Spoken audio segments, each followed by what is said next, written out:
Hello everybody, I am JGM. In today's review, we are going to be taking a look at the VeGue VM30 desktop microphone. Now, I'm not affiliated with this company in any way. They reached out to me and asked me if I would be interested in reviewing a sample, so they sent this to me for free. I did not pay for this, but all of the opinions expressed in this video are mine and mine alone because they are not paying me or endorsing me to say anything positive or negative about this here product. So to begin, let's open the box up and see what we have inside. Owner's manual. Lightning cable, nice. Our thunder cable. And our microphone with the windscreen already attached. Bang.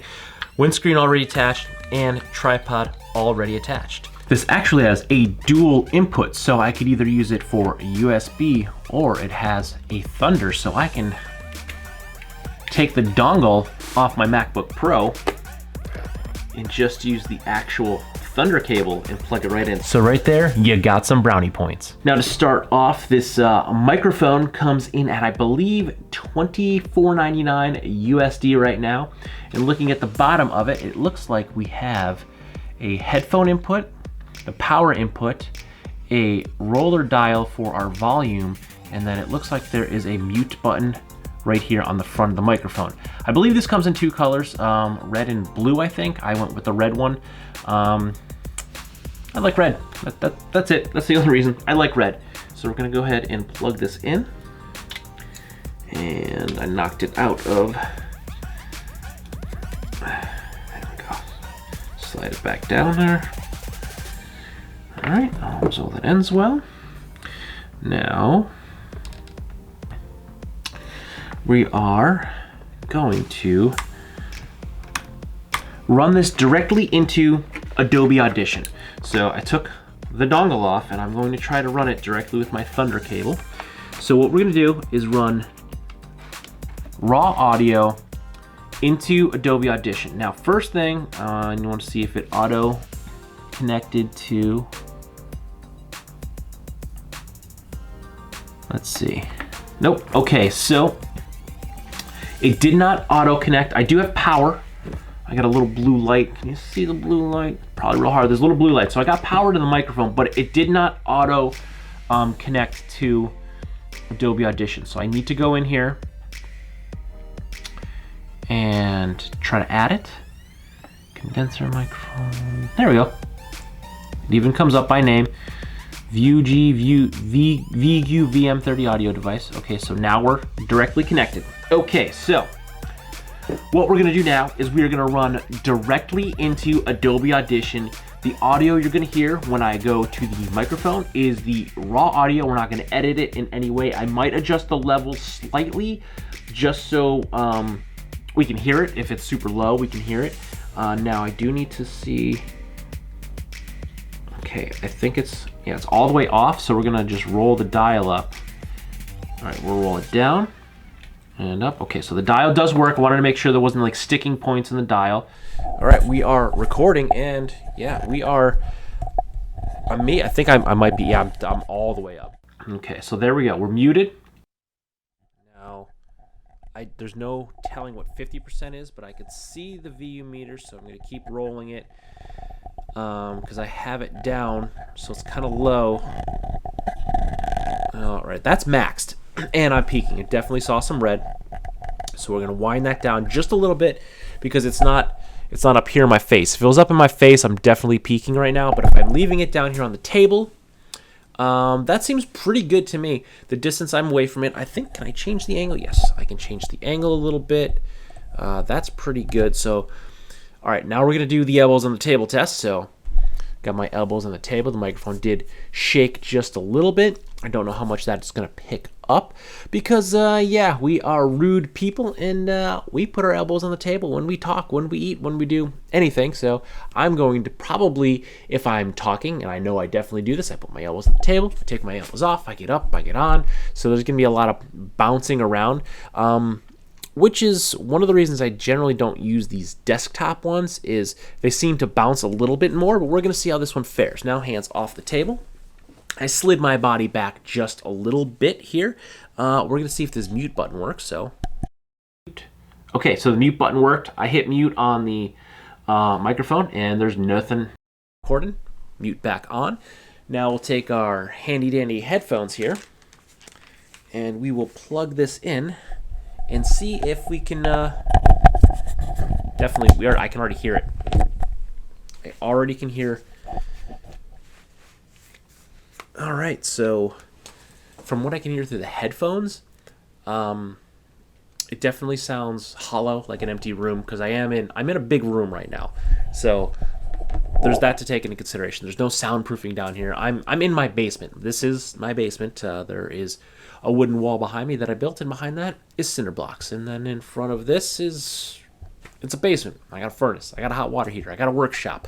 I got a treadmill that's covered in pool parts. Anyway, I digress. This is a big empty space. So yeah, I'm going to sound hollow, but this definitely sounds a lot more empty than some of the other microphones that I have tested down here in the same exact space. But I'm monitoring through the microphone itself. So we're going to stop recording and play back. I'm going to do both a live sound through the laptop speakers, and then I will do a live through the headphones listening to that. So we're going to stop the recording right there. But I can still hear myself through the microphone in the headphones. Recording, and yeah, we are, I think I might be, yeah, I'm all the way up.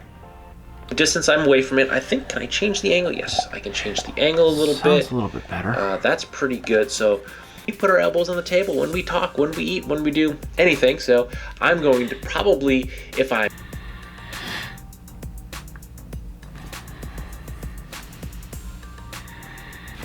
Okay, so it definitely sounds much better listening through both the laptop speakers and the headphones than it does doing the live monitoring. The live monitoring definitely sounds pretty bad. I'm not gonna lie, it sounded pretty bad, pretty terrible. If that was the actual record quality, I would just say right now, don't buy this, but it sounded okay. Definitely not the best quality, definitely not the worst quality. Overall, the microphone construction itself, I believe the microphone, it feels like the mic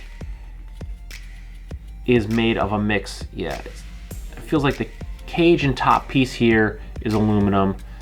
The bottom is plastic. The tripod and everything's plastic. Even, I think, the actual, yeah, the grid is, I can't tell if this, yeah, there's a lot of, it's mostly plastic. It's pretty plasticky. So the construction overall, it's a lot of plastic, but it's only 25 bucks.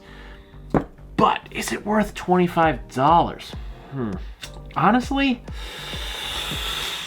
I'm on the fence there. I mean, it's a very, very minimal investment. $25 is not a lot of capital to put out for starter gear. This is by no means even intermediate gear. This is like what you buy if you need a microphone for a Zoom meeting right away and you just need something.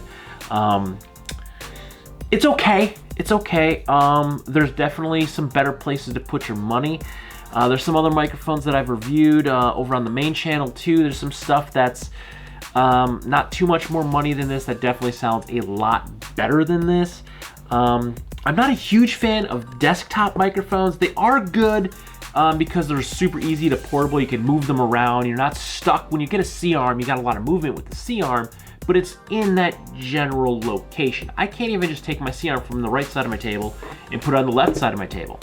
With a desktop, I can do that. I can move this anywhere I want, and then when I'm done with it, I can just pick this up, fold it, and put it away, get it all. Even if I leave it on my desk, I can stick it off to the side, it's out of the way.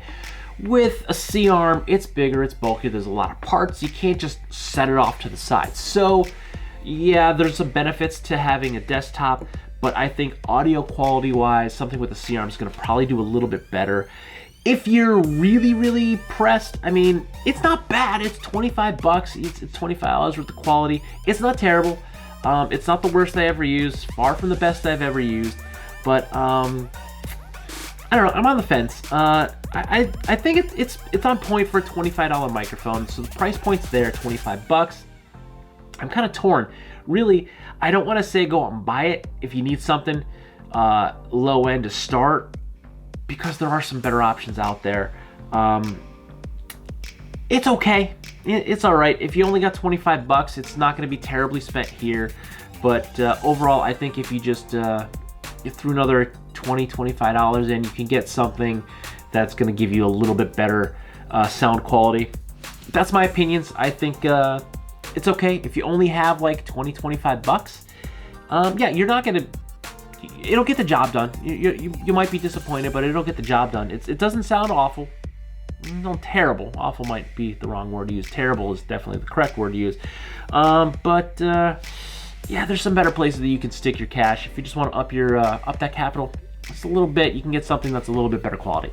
So with that, we're gonna go ahead and wrap this up. So if you like this, there's a big red button down below. Feel free to press in on that. And right next to it, there's a thumbs up button. I mean, if you felt I did a bad job, there's also a thumbs down button. Feel free to hit either. I won't be offended either way. If you have a comment or question, drop it down below. There's a comment section. If you do want some lower end, more affordable mic recommendations, I could not get the word recommendations out of my mouth. I will ask away in the comments. I'll answer your questions down there.